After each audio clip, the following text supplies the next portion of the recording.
Hello students, welcome back to physics with Shubham sir. आज हम लोग इलेक्ट्रिक फील्ड्स एंड चार्जेस या इलेक्ट्रोस्टैटिक्स में सेकंड लेक्चर लेके आ गए हैं और आज हम कुछ छोटे छोटे टॉपिक्स कवर करने वाले हैं। लेक्चर छोटा होने वाला है, छोटा एज इन इम्पॉर्टेंट लेक्चर है इसलिए बना रहा हूँ। इस लेक्चर में हम क्या क्या कवर करेंगे? इस लेक्चर में हम कवर करेंगे डेफिनेशन ऑफ 1 कूलम। ये डेफिनेशन आएगा जो हमने कूलम्स लॉ पहले पढ़ लिया है पिछले लेक्चर में, उससे आएगा। जो भी फॉर्मूला है वहाँ से हम डेफिनेशन निकालेंगे। दूसरा चीज़ जो हमको पढ़ना है that is Coulomb's law in vector form. तो ये वेक्टर फॉर्म में कूलम्स लॉ को कैसे रिप्रेजेंट करते हैं वो देखना है। और इसी में हम लोग समझेंगे कि why Coulomb's law is a central force. ठीक है, ये भी एक इम्पॉर्टेंट चीज़ पढ़नी है। फिर हमको पढ़ना है principle of superposition. Okay, principal of superposition मतलब हम लोग देखेंगे कि जब दो से ज़्यादा फोर्सेस होते हैं तो वो केस में कूलम्स लॉ का फॉर्म क्या हो जाता है। Alright, so let's start with the lecture.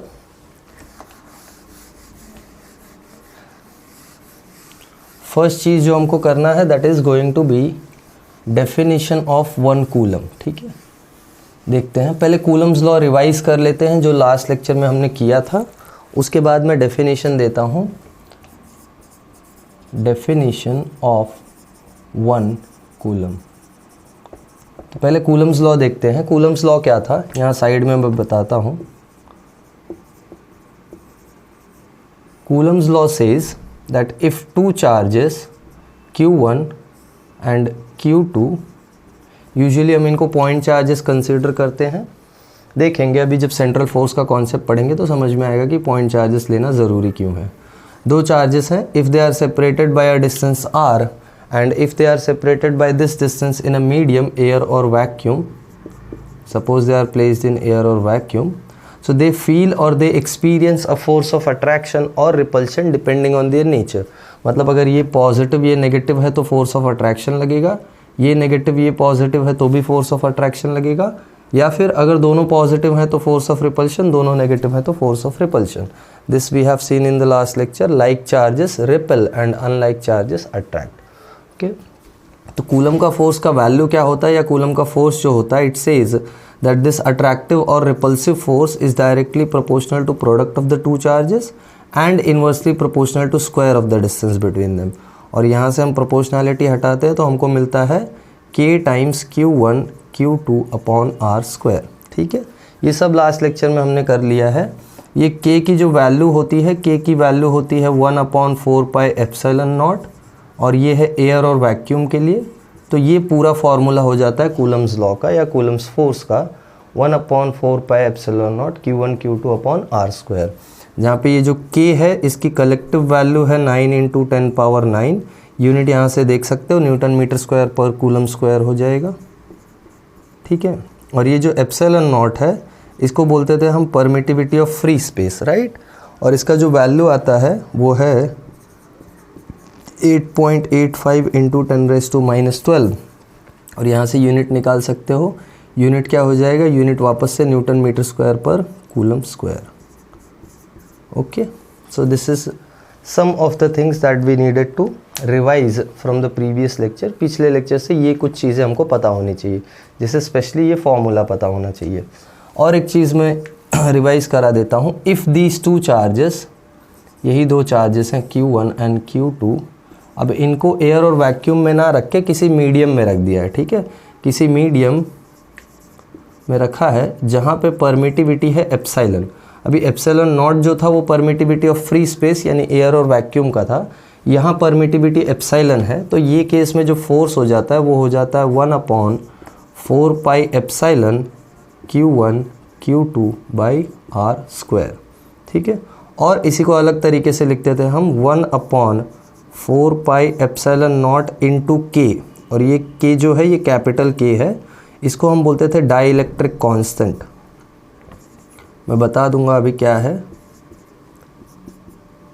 तो ये कूलम्स लॉ है किसी मीडियम में, जहाँ पे K क्या होता है, K होता है permittivity of the medium upon permittivity of the free space, जिसको एक और नाम है रिलेटिव परमिटिविटी, और इसको हम बोलते हैं डाई इलेक्ट्रिक कांस्टेंट और रिलेटिव परमिटिविटी।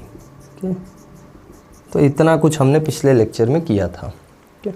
ऑफ कोर्स इसके पहले चार्जेस के बारे में भी डिस्कस किया है, बट वो अच्छा होगा अगर तुम इसके पहले लेक्चर में ही देख लो, तो उसका लिंक मैंने डिस्क्रिप्शन में डाला है, इलेक्ट्रिक चार्जेस एंड फील्ड्स 01, तो वहाँ से देख सकते हो। ओके, रिवीजन सबको क्लियर है? यहाँ तक हम लोग ने कूलम फोर्स के बारे में किया है। आज हम लोग कूलम फोर्स को आगे कंटिन्यू करने वाले हैं। यहाँ से हम कूलम फोर्स का डेफिनेशन 1 कूलम का डेफिनेशन निकालते हैं और फिर आगे बढ़ते हैं to understand its vector form. चलो देखते हैं। Sorry, okay, let's see. हमारे पास फोर्स का फॉर्मूला है, force is equal to 1/4πε0 Q1 Q2 upon r²। ठीक है, मुझे 1 कूलम डिफाइन करना है, तो लेफ्ट हैंड साइड 1 कूलम होना चाहिए, सॉरी हाँ 1 कूलम का डेफिनेशन चाहिए ना, तो मतलब चार्जेस 1 कूलम होने चाहिए, फाइन। तो राइट हैंड साइड में चार्जेस का वैल्यू 1 कूलम होना चाहिए। Let's see how we can define it. अगर मेरे पास यहाँ चार्ज है 1 कूलम का, ध्यान देना, और यहाँ चार्ज है 1 कूलम का, और ये जो डिस्टेंस है वो 1 मीटर की है, और इनके बीच में जो फोर्स है वो अगर मैं निकालूँ तो कितना आएगा ज़रा देखते हैं। So force is equal to 1/4πε0 Q1 Q2 यानी 1 × 1 अपॉन r² यानी 1 का स्क्वायर, दैट इज़ 1। यहाँ से क्या मिल रहा है हमको? अच्छा, ये 1/4πε0 K होता है, इसका वैल्यू है 9 × 10⁹ इंटू 1, दिस इज़ F। तो फोर्स की वैल्यू आती है 9 × 10⁹ न्यूटन। मतलब चार्ज 1 कूलम जब होगा या चार्जेस जब 1 कूलम होंगे तो वो टाइम पे उनके बीच में फोर्स ऑफ अट्रैक्शन या रिपल्शन कितने का होगा? 9 × 10⁹ न्यूटन का। तो यहाँ से हमको 1 कूलम का डेफिनेशन मिलता है, 1 coulomb is the amount of charge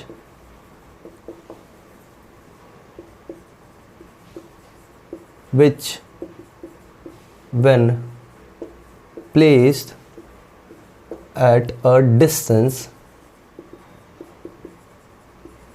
of 1 meter from another same amount of charge experiences a force of 9 × 10⁹ Newton. तो ये हो गया 1 कूलम का डेफिनेशन। देख लेना ध्यान से। 1 coulomb is the amount of charge which when placed at a distance of 1 metre from another same amount of charge experiences a force of 9 × 10⁹ newton. मतलब ये चार्जेस का वैल्यू 1 कूलम तब होगा when they are separated by a distance of 1 meter and experiencing a force of 9 × 10⁹ Newton. तो clearly समझ में आ रहा है यहाँ से कि 1 कूलम चार्ज जो होता है वो बहुत हेवी चार्ज है या बहुत बड़ा अमाउंट ऑफ चार्ज है।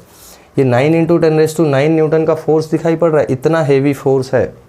और इतना हेवी फोर्स होने की वजह से अगर 2 1 कूलम चार्जेस को मैं नज़दीक रख दूँ, 1 मीटर डिस्टेंस पे भी रख दूँ, तो इतने हेवी फोर्स से दे रिपेल और अट्रैक्ट। तो क्लियरली समझ में आ रहा है कि 1 coulomb force is such a big charge.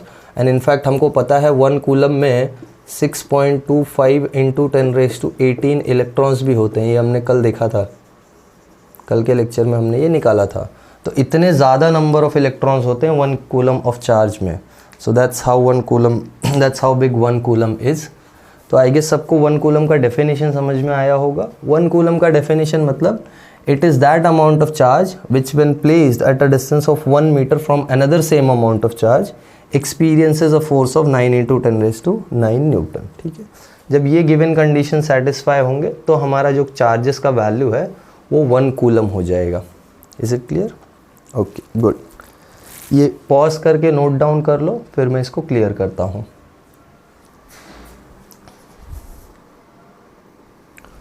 Okay, I hope सबने नोट डाउन कर लिया है। चलो, 1 कूलम का डेफिनेशन समझ में आया ना सबको? कोई डाउट रहेगा तो बता देना, कमेंट सेक्शन है जिंदाबाद। ओके, ये डेफिनेशन बहुत इंपॉर्टेंट है, 1 कूलम का पूछता है, इसलिए मैंने बता दिया। नेक्स्ट हम लोग चलते हैं vector form of Coulomb's law पे, ठीक है, या Coulomb's law in vector form.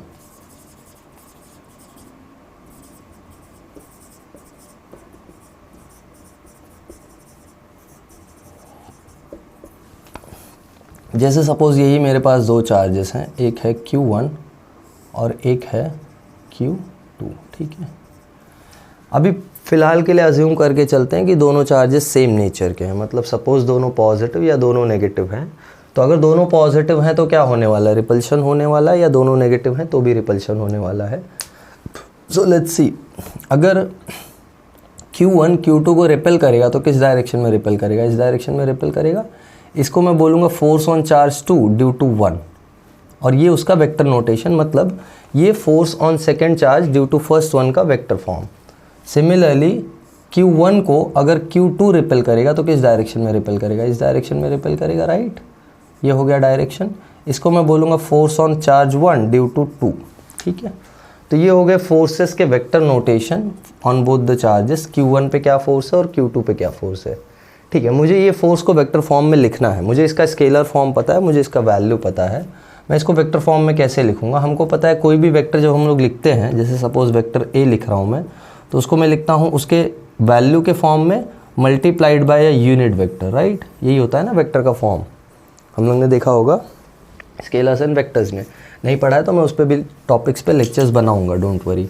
This is how we represent a vector quantity with its magnitude and a direction which is given by the unit vector which is in the direction of the force. तो मुझे इन दोनों forces के direction में unit vector निकालना है।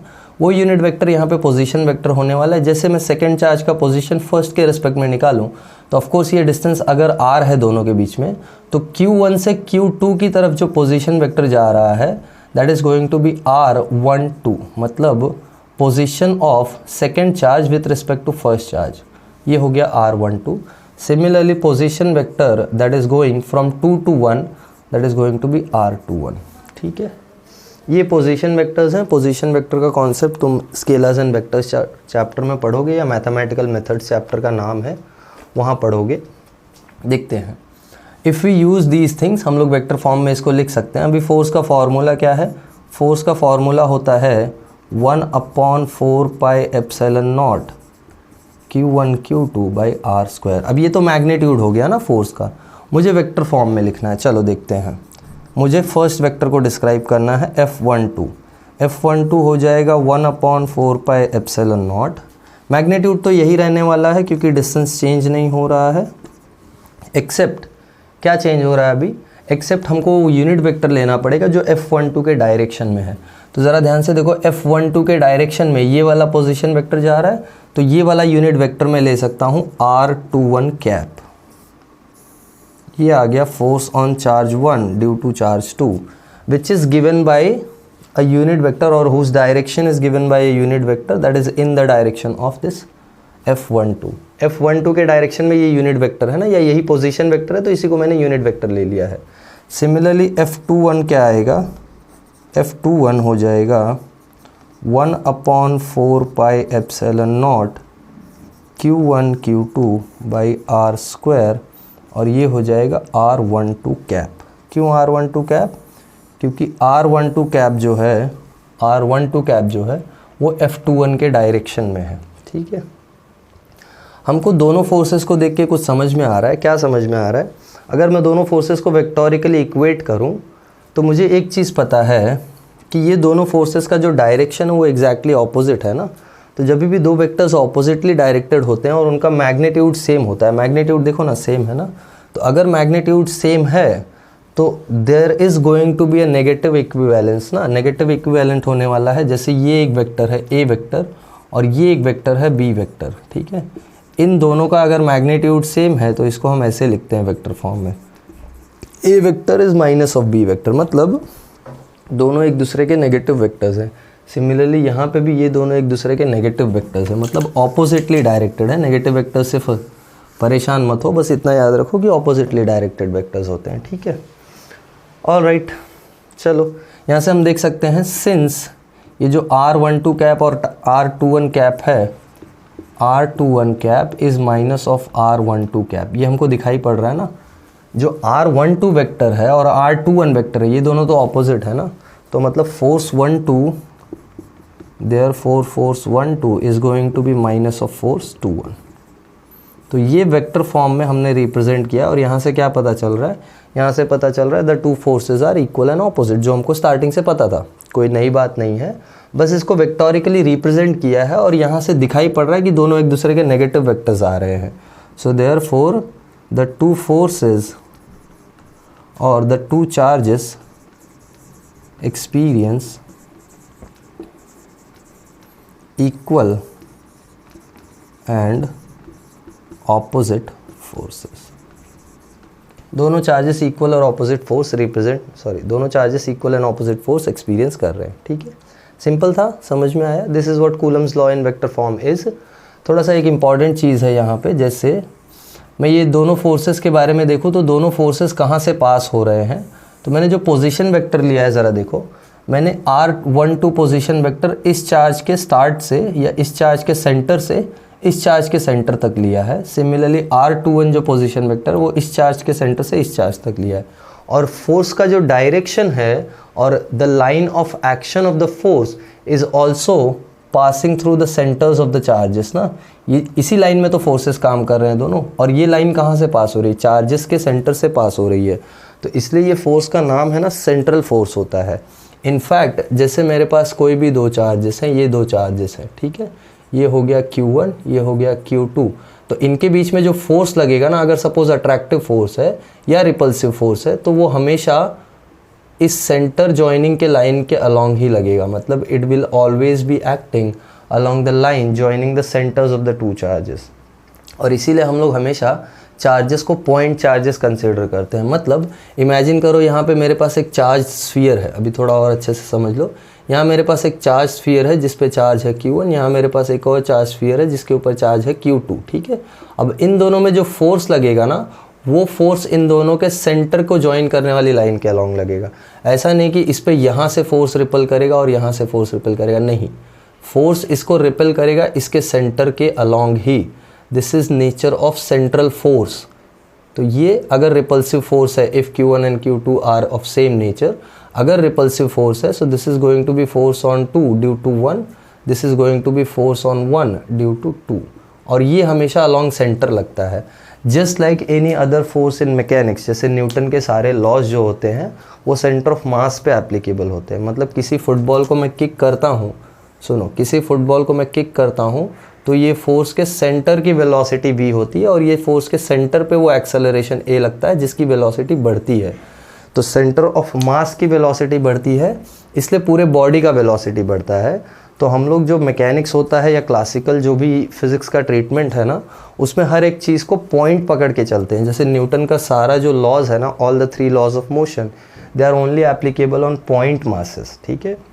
ये laws of motion chapter पढ़ेंगे तो डिटेल में समझाऊंगा, बट फिलहाल के लिए बस इतना याद रखो कि क्लासिकल फिजिक्स में हर एक चीज़ को हम पॉइंट मास पकड़ के ट्रीट करते हैं, ठीक है। सेम केस में यहाँ पे भी एक्सटेंडेड ऑब्जेक्ट्स के लिए जो कैलकुलेशन होता है वो डिफ़िकल्ट हो जाता है, तो इसीलिए हम पॉइंट ऑब्जेक्ट्स पकड़ के ट्रीट करते हैं चीज़ों को, जो कि सिंपल अप्रोच है। तो यहाँ से समझ में आ रहा है कि this force is central force. देखो कुछ सेंट्रल फोर्सेस के बारे में मैं बता देता हूँ। 2 सेंट्रल फोर्सेस अब तक हम लोग ने देखे हैं। जैसे अगर ग्रेविटी तुमने पढ़ा है तो अच्छी बात है, gravity is a central force and this electrostatic force is a central force, ठीक है। So what we can write here, we can write also these electrostatic forces act along the line joining the centers of the two charges। जो भी 2 charges के बीच में ये force लग रहा है उनके सेंटर्स से पास होने वाली लाइन के अलोंग लगेगा। जैसे यहाँ पे भी हमने ये 2 चार्जेस बनाए हैं, तो ये जिस लाइन के अलोंग लग रहा है वो लाइन इन दोनों के सेंटर्स को ज्वाइन करते हुए जा रही है ना। So therefore it is called, और देयरफॉर दिस फोर्स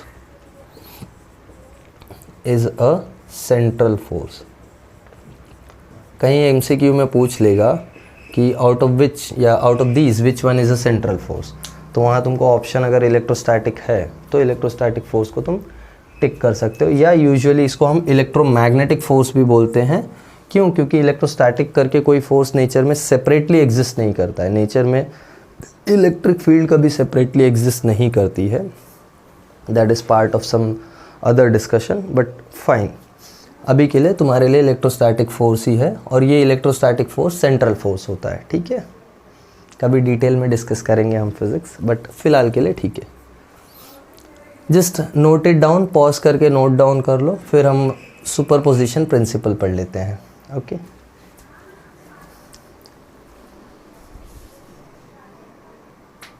देखो, ये दोनों फोर्सेस जो है ना अपने पास, इनका डायरेक्शन ऑपोजिट है बट मैग्नीट्यूड इक्वल है, इसलिए बीच में इक्वल टू का साइन है। तो ये मत भूलना कि इनका जो मैग्नीट्यूड्स है F12 का, that is going to be same as F21 का मैग्नीट्यूड। तो मैग्नीट्यूड वाइज दोनों फोर्सेस का वैल्यू सेम है। ये तो हमने पहले से ही देखा है ना, दोनों पे सेम ही फोर्सेस लग रहे हैं। क्यों? क्योंकि फोर्स का जो मैग्नीट्यूड है वो प्रोडक्ट ऑफ द चार्जेस पे डिपेंडेंट है and square of the distance पे इन्वर्सली डिपेंडेंट है, वो थोड़ी ना चेंज हो रहा है दोनों केस में। तो ऑफ कोर्स मैग्नीट्यूड तो सेम ही रहेगा। तो ये कंडीशन है और ये कंडीशन वेक्टर फॉर्म में है, that's what it is. All right, I hope लिख के हो गया होगा सबका। मैं क्लियर करता हूँ इसको।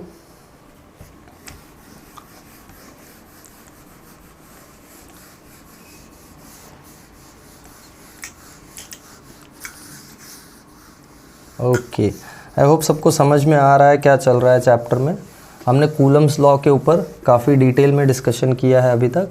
कूलम्स लॉ का स्केलर फॉर्म और वेक्टर फॉर्म दोनों देखा है, 1 कूलम डिफाइन किया है, और कूलम्स लॉ को वेक्टर फॉर्म में सेंट्रल फोर्स कैसे हम लोग बता सकते हैं वो भी देखा है हम लोगों ने, ठीक है। लास्ट एक चीज़ देख लेते हैं आज के लेक्चर के लिए, दैट इज़ सुपरपोजिशन प्रिंसिपल या प्रिंसिपल ऑफ सुपरपोजिशन। वेक्टर्स में प्रिंसिपल ऑफ सुपरपोजिशन बहुत इंपॉर्टेंट होता है। Since this force is a vector force और since this force is vector in nature और इट्स अ वेक्टर क्वांटिटी, तो सुपरपोजिशन प्रिंसिपल इस पे भी अप्लाई होगा। क्या होता है सुपरपोजिशन प्रिंसिपल? पहले मैं कुछ डायग्रामेटिकली तुमको समझाने का ट्राई करता हूँ। ये चार्ज है Q1, ये चार्ज है Q2, ये चार्ज है Q3, ये चार्ज है Q4, ठीक है। Let's say distance of charge 1 from 2 is R21, distance of charge 1 from 3 is R31, ठीक है। distance of charge 4, अच्छा ये 4 है ना, sorry, distance of charge 4, sorry distance of charge 1 from 4th one is this R41, ठीक है। हमको अगर नेट फोर्स निकालना है किस पे? इस 1 पे, तो हम कैसे निकालेंगे? ऑफ कोर्स हमको पता है कि फोर्स ऑन चार्ज 1 क्या हो जाएगा। Force on charge 1 will be first due to 2 and it will be due to 3 and it will be due to 4, right. इसको हम ऐसे ही लिख रहे थे ना, फोर्स ऑन 1 ड्यू टू 2 को क्या लिखते थे? F12, force on 1 due to 3 को F13, force on 1 due to 4 को F14। तो प्रिंसिपल ऑफ सुपरपोजिशन क्या बोलता है? प्रिंसिपल ऑफ सुपरपोजिशन बोलता है कि जो नेट फोर्स है फर्स्ट चार्ज पे, इसको मैं F नेट 1 ले लूँ या F1 नेट ले लूँ, जैसे भी तुमको समझ में आता है। Total force on first charge जो है that is given by vector addition of all the forces, that is what it is. अगर कोई एक चार्ज पे हमको नेट फोर्स निकालना है ड्यू टू वेरियस चार्जेस या due to more than 1 charges, जैसे एक चार्ज की वजह से फोर्स निकालना सिंपल है। एक चार्ज की वजह से फोर्स क्या होता है? एक चार्ज की वजह से फोर्स होता है 1/4πε0 Q1 Q2/r², वो सिंपल है। बट अगर मेरे पास एक से ज़्यादा चार्जेस हैं, मल्टीपल चार्जेस हैं, so what does principle of superposition says? It says that the net force on a charge due to multiple charges is given by vector sum of all the individual forces। जो individual forces हैं उनका vector sum करके हमको net force मिल सकता है किसी भी एक चार्ज पे। ये सेम एप्लीकेबल होगा Q2 के लिए। अगर Q2 पे तुमको टोटल फोर्स निकालना है तो उसको कैसे लिखोगे तुम? F2 नेट, ये कितना हो जाएगा? ये हो जाएगा force on 2 due to 1 plus force on 2 due to 3 plus force on 2 due to 4, isn't it? ऐसे ही लिखेंगे ना इसको हम लोग। सिमिलरली थर्ड पे फोर्स निकालना है तुमको, तो क्या लिखोगे तुम, F3 net will be equal to force on 3 due to 1 plus force on 3 due to 2 plus force on 3 due to 4। ये हो गया नेट फोर्स का फॉर्मूला। सिंपल है, डायरेक्ट सारे फोर्सेस को हम वेक्टोरिकली ऐड कर रहे हैं, ठीक है। सिमिलरली F4 जो होगा नेट, वो कितना आ जाएगा, total force on fourth charge, ये हो जाएगा F4 ड्यू टू 1 या force on fourth 1 due to 1, force on fourth 1 due to 2, force on fourth 1 due to 3। Simple. तो ये सारे फोर्सेस को हम वेक्टोरिकली ऐड करके टोटल फोर्स निकाल सकते हैं, ठीक है। This is what principle of superposition means. तो जैसे मेरे पास एक चार्ज है सपोज Q1, ठीक है, और इसके अगल बगल बहुत सारे चार्जेस हैं, Q2, Q3, Q4, Q5 up to there are Qn charges, ठीक है। n चार्जेस हैं मेरे पास। तो मुझे कैसे मिलेगा टोटल फोर्स? टोटल फोर्स में ड्यू टू n चार्जेस अगर मुझे निकालना है तो मैं F1 नेट कैसे निकालूंगा? तो वो हो जाएगा force on 1 due to 2 plus force on 1 due to 3 plus force on 1 due to 4 and up to force on 1 due to nth charge, right. यही है ना, समझ में आ रहा है? सिंपल है। सब्स्टिट्यूशन करके इसको थोड़ा सिंप्लीफाई करके लिखते हैं तो थोड़ा और अच्छे से समझ में आएगा। पहले इतना नोट डाउन करो पॉज करके। ऑलराइट, मैंने पॉज करने के लिए दिया है तुमको स्पेस। Okay, let's continue. जैसे इन फोर्सेस का वैल्यूज़ में सब्स्टिट्यूट करूँ, सॉरी, इन फोर्सेस का वैल्यू अगर मैं सब्स्टिट्यूट करूँ तो क्या आएगा देखते हैं। F1 net will be equal to, first वाले पे फोर्स क्या होगा, 1/4πε0 पोजीशन वेक्टर R21। देखो 1 2 के लिए पोजीशन वेक्टर R21 है ना, 1 2 पे जो फोर्स है ऐसे ये, ठीक है। सिमिलरली थर्ड पे R31 हो जाएगा पोजीशन वेक्टर, फोर्थ पे R41 हो जाएगा position vector and so on. तो ये हो जाएगा R21 sorry Q1 Q2 upon R square, यहाँ आ जाएगा R21 यूनिट वेक्टर, ठीक है, plus 1/4πε0 Q1 Q3 upon R square. ये डिस्टेंस कितना, अच्छा डिस्टेंस को भी अलग से लेते हुए चलते हैं क्योंकि सबका डिस्टेंस अलग अलग है ना। तो यहाँ मैं ले लेता हूँ R21 का स्क्वायर, यहाँ हो जाएगा R31 का स्क्वायर और ये हो जाएगा R31 कैप। अप टू ये कहाँ तक जाने वाला है, ये जाने वाला है 1/4πε0 Q1 Qn upon Rn1 square into Rn1 cap, correct है ना, ठीक है। अब इसको हम लोग एक जनरल समेशन वाले फॉर्मूला में लिख सकते हैं। देयरफॉर F1 नेट ये क्या हो जाएगा देखते हैं। इसमें से फर्स्ट ऑफ ऑल 1/4πε0 कॉमन आ जाएगा, Q1 कॉमन आ जाएगा, सब में से दिखाई पड़ रहा है। तो 1/4πε0 Q1 समेशन, देखो कहाँ से कहाँ जा रहा है ये, यहाँ 2 है तो यहाँ भी 2 है, यहाँ 3 है तो यहाँ भी 3 है, यहाँ n है तो यहाँ भी n है। तो मैं इसको कैसे लिखता हूँ, और यहाँ भी 2 है, देखो ये 2 ये 2 ये 3 ये 3 ये n ये n। तो मैं इसको लिखूँगा Qn अपॉन Rn1, ठीक है, n तो नहीं, हम एक दूसरा वेरिएबल यूज़ करते हैं, हमको यूज़ करना है। तो ये हो जाएगा Qi1 upon Qi1 not Q R Ri1 square into Ri1 cap. और यहाँ पे i ऐसा वेरिएबल है जो 2 से लेके n तक जा रहा है, 1 से n तक नहीं जा रहा है। 1 तो ऑलरेडी तुमने सेलेक्ट कर लिया है, सो 1 से लेके n तक जाने वाला ये वेरिएबल है, ठीक है। 1/4πε0 Q1 सब में से कॉमन हो गया है। अब समेशन किसका करना है, Q21 Q31, ये यहाँ तो हम लोग सिर्फ i ही रखते हैं ना, चार्जेस ही हैं। तो Q2 Q3 Q4 Q5 Q6 up to Qn चला जाएगा, डिवीजन में क्या है मेरे पास, डिनोमिनेटर में है मेरे पास डिस्टेंसेस। अब डिस्टेंसेस सबके अलग अलग है तो डिस्टेंसेस में से कुछ कॉमन नहीं होगा। ये हो जाएगा r21 तो i1, r31 तो i की जगह 3, r41 तो i की जगह 4, r51 तो i की जगह 5। मतलब i की वैल्यू 2 से लेके n तक कुछ भी हो सकती है। तो देखो n पे जाके rn1 हो जाता है ना, तो ये ri जब n हो जाएगा तो ये n1 का स्क्वायर हो जाएगा। सिमिलरली ये जो पोजीशन वेक्टर है देखो, ये 2 1 3 1 4 1 5 1 6 1 से लेके n1 तक जा रहा है, तो इसलिए इसको मैंने i1 लिखा है। और i कहाँ से कहाँ जा रहा है, 2 से n तक जा रहा है। So this is how we can write the superposition form, या this is how we can write the complete value of net force on one charge due to multiple charges. ये बहुत सारे चार्जेस की वजह से ये एक चार्ज पे वैल्यू है।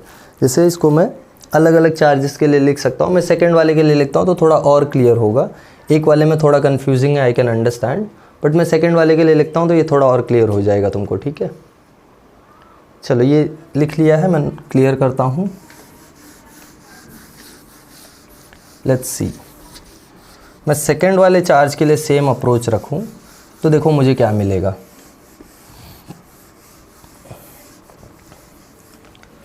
सेकंड वाले चार्ज के लिए ये भी मैं क्लियर कर देता हूँ, थोड़ा जगह होगा। देखो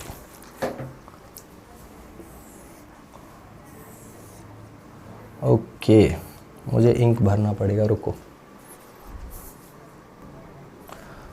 ओके, तो हम लोग सेकंड चार्ज के लिए लिखते हैं। चलो सेकंड चार्ज के लिए क्या आएगा, F ऑन चार्ज 2 नेट, ये क्या आ जाएगा, ये हो जाएगा F1 charge 2 due to 1, F on charge 2 due to 3, force on charge 2 due to 4 up to force on charge 2 due to nth charge, right. ऐसे मेरे पास n चार्जेस हैं और सबके वजह से मुझे निकालना है force. Let's find out.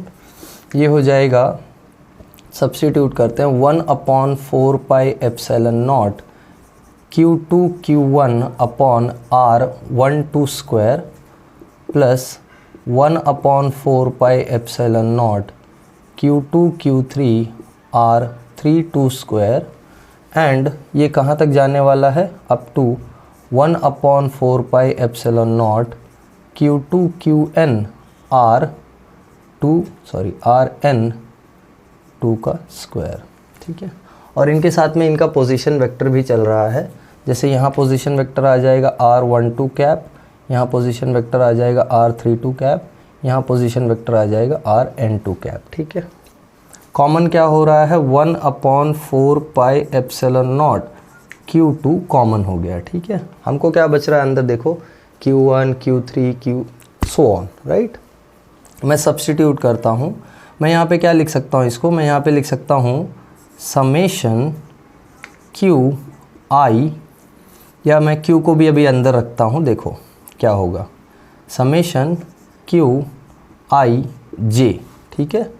IJ है, J कहाँ से कहाँ जाने वाला है, J 1 से लेके 1 3 4 5 6 7 8 9 अप टू n तक जाने वाला। सिर्फ J का वैल्यू 2 नहीं हो सकता है, डिवाइडेड बाय RIJ स्क्वायर, ठीक है।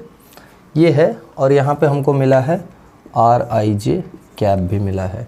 अब थोड़ा कंडीशन देखो कैसे लिखना पड़ेगा हमको ऐसे लिखना पड़ेगा कि ये जो J का वैल्यू है ये 1 से स्टार्ट हो रहा है और n तक जा रहा है, बट J का वैल्यू I के इक्वल नहीं है, ये भी ध्यान देना।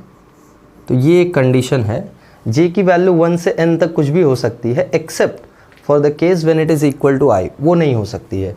तो I का वैल्यू कितना है अपना, I का वैल्यू देखो QIJ लिखा है ना, तो 2 1, यानी I की वैल्यू है 2। तो I अगर 2 है तो I के इक्वल कुछ नहीं हो सकता है, मतलब I के इक्वल J नहीं हो सकता है। That's what it is. So this is F on 2 net force, या टोटल फोर्स आ गया सेकेंड वाले पे, ठीक है। तो यहाँ 2 वेरिएबल्स इंट्रोड्यूस करने पड़े हमको। पिछले वाले में एक ही वेरिएबल क्यों इंट्रोड्यूस करना पड़ा था, पिछले वाले में एक ही वेरिएबल इसलिए इंट्रोड्यूस करना पड़ा था कि वहाँ पे जो तुम्हारा फर्स्ट चार्ज था वो 1 था, उसके बाद 2 से कंटिन्यूसली सारे थे। यहाँ बीच में एक गैप है, यहाँ J का वैल्यू 2 है, सॉरी यहाँ फर्स्ट वाले चार्ज का वैल्यू 2 है, बट सेकेंड वाले चार्जेस 1 के बाद 2 नहीं है, 1 है 3 4 5 6 ऐसे है। तो बीच में एक गैप है, इसलिए हमको दो वेरिएबल्स इंट्रोड्यूस करने पड़े। तो ये है principle of superposition on two charges. तो जनरली इसको हम लोग नेट फोर्स कैसे लिख सकते हैं, force net on charge i, इसको मैं ऐसे लिखता हूँ, देखो net force on charge i is equal to 1/4 pi epsilon naught summation j going from 1 to n and I and j are not equal, qij upon rij का square into rij का cap. ये एक general formula आ गया net force का किसी भी charge पे। जैसे I की जगह कुछ भी डालते जाओ और ये इक्वेशन में वो वैल्यू सब्स्टिट्यूट करते जाओ तो तुमको वैल्यू मिलता जाएगा। जब I 1 होगा तो J की वैल्यू 1 ना होके 2 3 4 5 6 यानी पहला वाला इक्वेशन मिलेगा, पिछला वाला। सिमिलरली जब I की वैल्यू 2 हो जाएगी तो J की वैल्यू 1 3 4 5 6 7 ऐसे हो जाएगा। देखो J की वैल्यू 1 3 4 5 6 अप टू n तक। तो ये सेम कंडीशन चलने वाला है, ये सारे चार्जेस पे एप्लीकेबल होगा। अभी आई कैन अंडरस्टैंड थोड़ा प्रिंसिपल ऑफ सुपरपोजिशन कन्फ्यूजिंग है, बट जब ये हम 2-3 चैप्टर्स में बार बार यूज़ करेंगे ना तो तुम्हारे लिए इजी हो जाएगा। जैसे इलेक्ट्रिक फील्ड जब आएगा ना, वहाँ भी हम प्रिंसिपल ऑफ सुपरपोजिशन लगाएंगे और वहाँ भी सेम तरीके का फॉर्मूला आएगा। किसी को ये समेशन में प्रॉब्लम है तो थोड़ा समेशन को समझ लो। जैसे मेरे पास बहुत सारे नंबर्स होते हैं या बहुत सारे इनपुट्स हैं, मुझे सबका टोटल लिखना है। जैसे मेरे पास एक नंबर है A1, एक है A2, एक है A3, ऐसे मेरे पास AN एडिशन करना है। तो मैं इसको ऐसे लिख सकता हूँ मैथ्स में, summation I going from 1 to n AI। इसको ऐसे भी लिखते हैं, ये तुमने स्कूल में देखा होगा। समेशन AI का मतलब ही है कि I की वैल्यू 1 2 3 4 और समेशन का मतलब होता है एडिशन। तो सेम चीज़ यहाँ पे भी हो रहा है, समेशन का मतलब है एडिशन। ये वाला जो एडिशन है ना, इसको हमने समेशन से रिप्रेजेंट किया है। तो आई थिंक ये थोड़ा इसको सिंप्लीफाई कर रहा होगा। अगर और भी कुछ डाउट है या और भी कुछ परेशानी है इसमें तो मुझे कमेंट में बताओ। I will try to clear it, I will try my best.